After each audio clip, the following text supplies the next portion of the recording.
இறையேசுவிலே பிரியமான சகோதர சகோதரிகளே, உங்கள் எல்லோருக்கும் ஆண்டவராகிய இயேசு கிறிஸ்துவின் பெயரால் காலை வணக்கங்கள் மற்றும் வாழ்த்துக்கள். நான் உங்கள் அகஸ்டின் வேதியர். இன்று பிப்ரவரி மாதம் 24ஆம் தேதி 2026ஆம் ஆண்டு.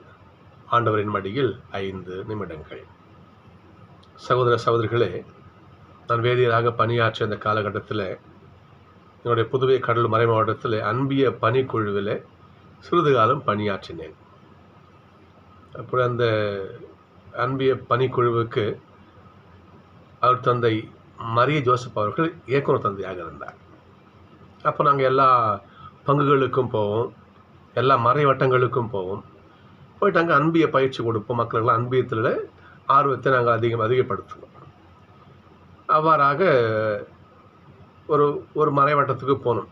அது விழுப்புரம் மறைவட்டம். அது ஒரு எந்த பங்குன்னு சொல்ல விரும்பலை, ஒரு பங்குக்கு போயிருந்தோம். அங்கே போயிட்டு ஃபாதர் என்ன பண்ணார், கோயிலில் இருந்தார். எனக்கு அகஸ்ட் நீங்கள் போயிட்டு மக்கள் நம்ம சொல்லிட்டு வாங்க, அன்பியம் நீங்கள் கோயிலுன்னு சொல்லிட்டு நான் போயிட்டு எல்லா வீடுகளையும் ஒரு அழைப்பு கொடுக்க போனேன். அப்போது பூசதி பசங்க குட்டி பசங்க கூடவே வந்தாங்க. அப்படியே நான் எல்லா வீட்டிலும் சொன்னேம்மா வாங்க, அன்பியத்துக்கு வாங்க நான் அப்படியே கூட்டிகிட்டே போனேன்.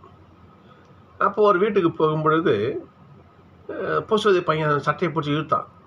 பிரதர் என்னடா அந்த வீட்டுக்கு போகாதீங்க, அவங்க வரமாட்டாங்க அப்படின்னு சொன்னான். எனக்கு ஒன்றும் புரியல. ஏன்டா? ஆமாம், அது அப்படித்தான். இதோ இவங்க வந்தாங்கன்னா பக்கத்து வீடை காட்டுறான், இவங்க வந்தாங்கன்னா இவங்க வரமாட்டாங்க அப்படின்னு பையன் சொன்னான். எனக்கு ஒன்றும் புரியல. நம்ம எதுக்கு சொல்லிட்டு போவோம். நம்ம என்னென்ன பண்ண எல்லா வீட்லேயும் போய் அங்கேயும் போய் சொல்லிட்டு வந்தேன். சரியா அந்த கோயிலில் அன்பியம் இருக்க வந்துடுங்க சொல்லிட்டு நான் அப்படியே போயிட்டேன். இந்த பையன் சொன்ன வார்த்தை எனக்கு உறுத்திக்கிட்டே இருந்துச்சு. ஏன் பையன் இப்படி சொன்னான்? சரி ஃபாதர் போய் சொல்லுவோம். இல்லை ஃபாதர் போய் சாமி இந்த மாதிரி பையன் சொல்கிறான் சாமின்னு சொல்லி சொன்னான். அவர்கிட்ட எந்த வீடு அகஸ்டின் கூப்பிட்டு போனேன், இந்த வீடு தான் சாமி. ஒரு வீட்டுக்கு போனார். வாங்க எல்லாரும் வர வாங்க சாமி, உட்காருங்க சாமி. அப்போது பேச என்ன ஏதாவது பக்கத்து வீட்டில் என்ன யார் அவங்க? எங்கள் அண்ணன் வீடு. அப்படியா? என்ன பிரச்சனை உங்களுக்கு? என்ன ஆகுதுன்னு சொல்லுது. அது ஒன்றும் இல்லைங்க சாமி, அது ஒன்றும் இல்லை, அது வந்து சரிங்க பக்கத்து வீட்டுக்கு அண்ணன் வீட்டுக்கு போனோம். நாங்கள் போயிட்டு ஐயா வாங்க தோசை நம்ம உட்காருங்க சாமி. என்ன பிரச்சனை? தம்பி வீடாது, நம்ம தம்பி வீடு தான். என்ன பிரச்சனை? கிட்டத்தட்ட 15 ஆண்டுகளுக்கு முன்னடந்த பிரச்சனை. இந்த 15 ஆண்டுகளாக கூட பிறந்த அண்ணன் தம்பிகள் பேசிக்கொள்வது கிடையாது. ஒரே ஆச்சரியம். போய் ஃபாதர் கிடையாது, என்னதான் பிரச்சனை? அதுக்கு அண்ணன் சொன்னார் ஃபாதர்கிட்ட, அவன் அடாபடான்னு பேசிட்டான் அப்படின்னாரு. ஏதோ ஒரு சண்டைபல் இருக்கு. தம்பி என்ன பண்ணிருக்கார், அண்ணனை வாடா போடான்னு பேசிட்டாராம். இதனால வயசுல சின்ன பையன் என்ன பார்த்து வாடா போடான்னு பேசிட்டான் என்று சொல்லி சகோதரர்களே 15 வருஷம் இந்த பிள்ளைங்கள்லாம் பேசுனது கிடையாது. ஒரே வீடு குறுக்கு செவுறு வச்சு 15 வருஷமா பிரிஞ்சு வாழறாங்க ஒரு வார்த்தையினால.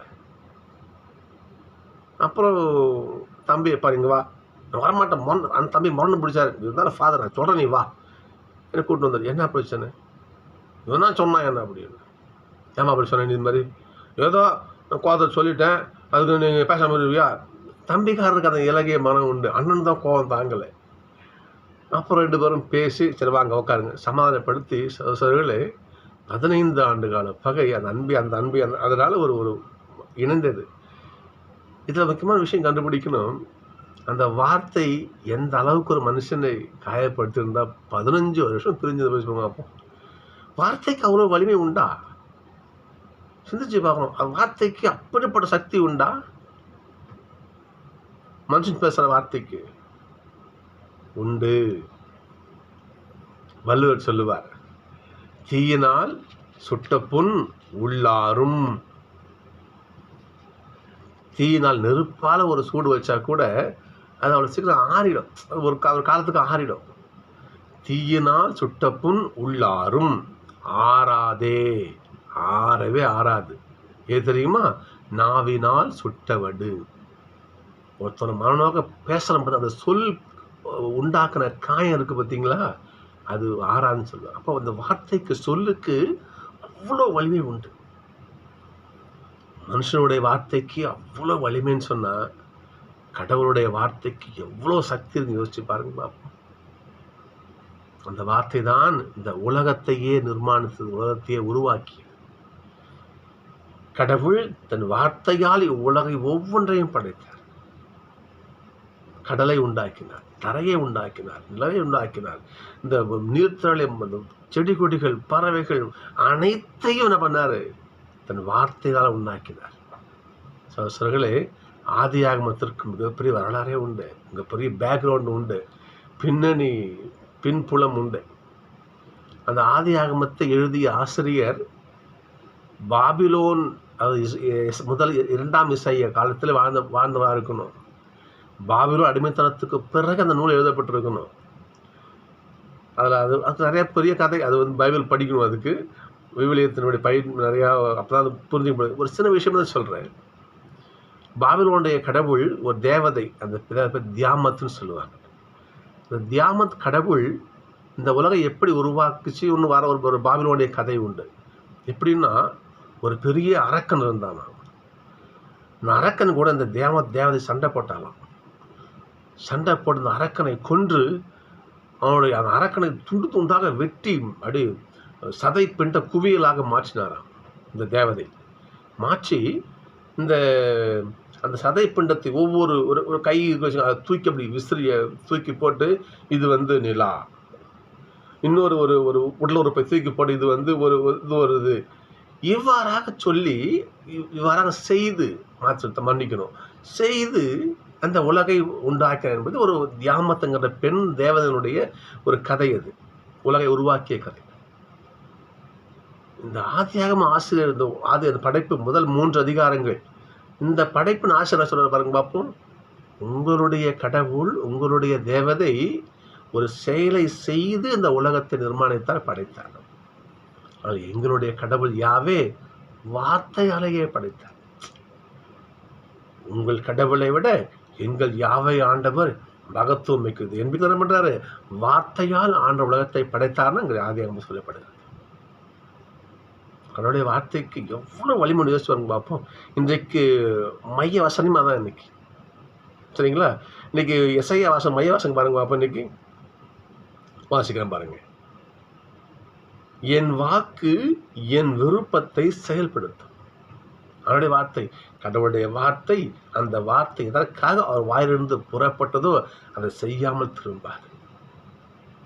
எஸ்ஐ சொல்ல பாருங்க, அப்போ வானத்திலிருந்து மழையும் படியும் பூமிக்கு வருது, மறுபடியும் சும்மா பூமிக்கு போகாது, வந்து நிலத்தை நனைத்து விதை விளைய செய்து அது பயிராக விளைந்து மக்களுக்கு பலன் கொடுக்க செய்து தான் என்ன பண்ணும், அது மீண்டும் அது ஆவியாகி வானத்துக்கு போகும்.